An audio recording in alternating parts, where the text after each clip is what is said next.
Well, about 12:15 this afternoon, we received a call from a passerby in reference to a vehicle that was parked in the middle of 41st Street North between Columbia and Lewis.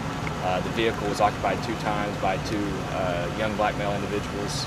Both of the individuals had been shot multiple times. At this point, we don't have a lot of information about the shooting.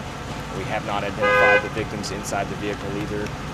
Obviously, we're encouraging anybody that might have drove down this stretch of roadway around the noon hour to please give us a call, or anybody that knows anything about the shooting to call us. Pretty isolated area there. What's the closest house to where the car was? We're probably 100 yards, maybe 200 yards, 150, 200 yards from the closest house.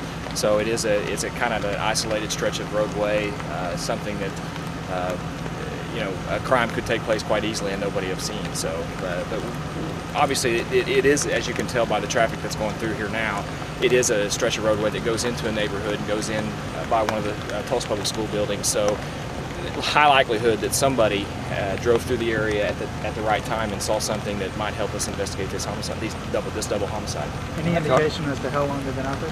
Well, at this point, we're thinking, within around noon is when the shooting occurred. We don't have exactly a timeline pinned down just yet, but we're thinking around noon is when the shooting occurred. Did somebody report the crime, or did you just happen on it? As I said, somebody was driving down the road and saw the vehicle and saw the 2 subjects in the vehicle.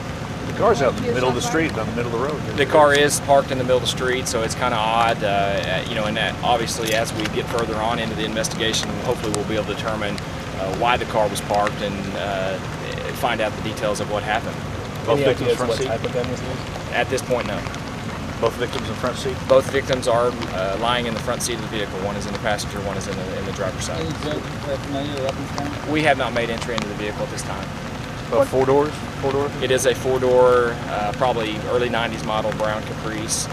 As I said, we have not identified the victims as of yet, but hopefully as soon as we get the identities of those victims and get next of kin notified, we will be releasing those names.